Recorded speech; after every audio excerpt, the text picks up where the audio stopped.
Hey guys, welcome back. I'm DC Gunner, and today I'm gonna do a review of a Rolex Hulk.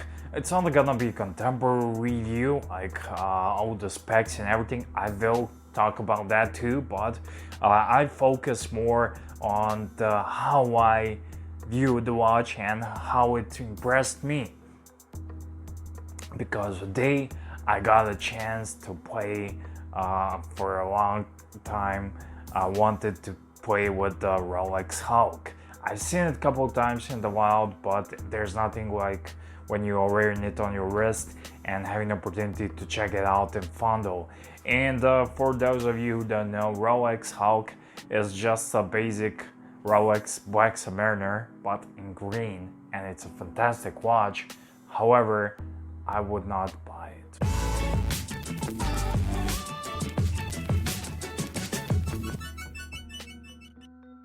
There are two major reasons why I would not get this one, but let me first take a quick look at the watch. It was introduced in 2010, and this is the reference 116610LV, aka this Rolex Submariner Hulk. And when it first came out, it caused a tidal wave, and everyone loved it, and everyone still loves it. This watch is brilliant. It has a beautiful aesthetics.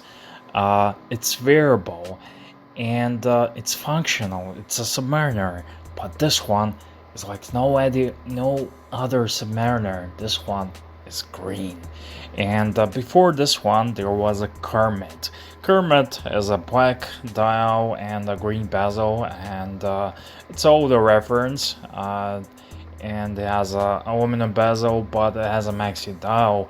However, Kermit is hugely popular, but Hulk is different story. When I first grabbed it, when I first laid my eyes on it, I loved it. It's so beautiful. Beautiful dial, beautiful bezel, beautiful action bracelet. It's a modern Rolex bracelet. Fantastic with the glide lock system. 904L steel. It's just a great watch. And the thing about it that really bugs me is that it's so green. You have to be a special kind of personality, or this could be your second Rolex or third or fourth, but I'm not really sure should this be your first one, unless you're that crazy about the green. And talking about watches, people love to toss around the term form and function, and they overkill it, but this is a Submariner Hulk, and this watch is versatile, it's stylish, and it's green, and it's different. It's different like the Black Submariner, and that's why collectors, enthusiasts love it. And the distinctive green color on the watch, and bezel, and the dial, and everything, it just pops. It's not just color that it's eye-catching. The overall watch is fluid, and in the evening, in the night, it goes to the dark green, almost black, depends on the light conditions. And in the sunshine in the morning, it goes bright green that makes you warm around your heart, especially if you love green. And it has a, I'm not gonna talk too much about it, has a 18 karat white gold markers, all that good stuff this normal Submariner has with the ceramic bezel. But having this watch, everything falls on the back burner.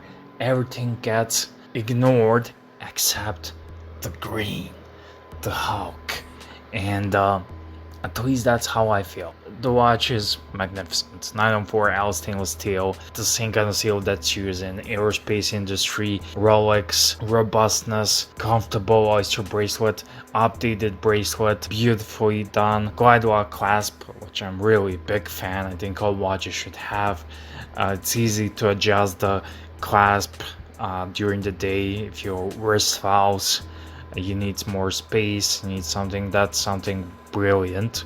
Also the caliber 31, 35 self-widening automatic in-house Rolex movement with a 48 power reserve. Also, it's a Submariner, it's a waterproof to 300 meters, has a Triplock waterproof system, has a beefier crown guards, and this is a newer reference and overall beefier Submariner. I'm not gonna say I'm not a fan, but I kind of like the proportions of the older Submariner 16610, which I like.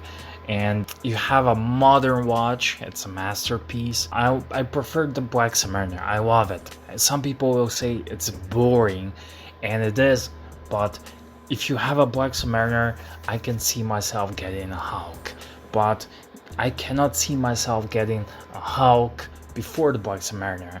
And it has that certain acclaim and mystique, and the quality. It has a monobloc middle case, screwed down case back, winding crown. It's beautiful. The case is 40 millimeters, but you all know this stuff. And the bezel action is very smooth. It's beautiful. It's one of those things that updated Submariner as it's just gorgeous. Unidirectional, rotatable, 60-minute graduated bezel action. You will no longer have scratched out bezels, which I really hate. However, I kind of like that charm of the aluminum bezel. It's a nice Cerachrom, or I call it just a ceramic. It's a ceramic insert. It's really nice, and has a ceramic numerals and graduations which are coated in platinum. But when I'm looking at the watch, I see none of that stuff. All I see it's green, and how beautiful it is, and how beautiful it catches the light of the sunshine, and it's just magnificent. Movement is one of those things that Rolex is known for. It's a 31-35 caliber, made in Rolex, +2, -2 seconds a day. That's just very nice, and has a blue Perichrome hairspring. It's a Rolex quality. You cannot say nothing about that. However, the green stuff of it, I cannot really see myself wearing this watch every day. It's beautiful, and I'm probably talking nonsense, but it did not said to me, I need to have this watch. Like it happened to me with so many other watches. When I see them, when I have them in my hands, it doesn't have to when I see it on video, but when I have it in my hands, on my wrist, it did not happen to me, I need to have this watch. And that's one of the reasons I would not buy it. It's completely subjective, it's completely personal. I would get a bluesy, I would get a Pepsi GMT, I would get a black Submariner, no date, whatever. However, this one will not be on my list. But my friend says if it's cheap, I will buy it. Of course I will buy it if it's cheap and all. But these watches are not cheap. And they started with $7,500 retail. And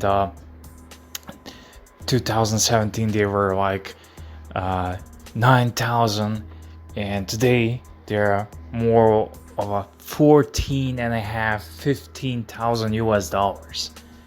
And if you can get it at retail at the boutique, but it's questionable these days, I would get it. I would buy it, because if I don't like it, I can sell it for a profit.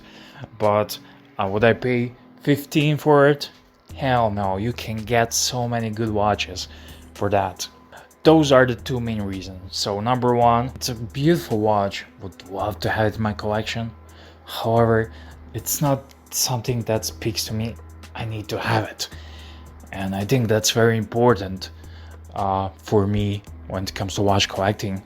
And second thing, it's $15,000 used. So yeah, that's never gonna happen. I can buy a Vacheron overseas chrono and so many good watches for that money, because at the end of the day, it's just a Rolex Submariner in green.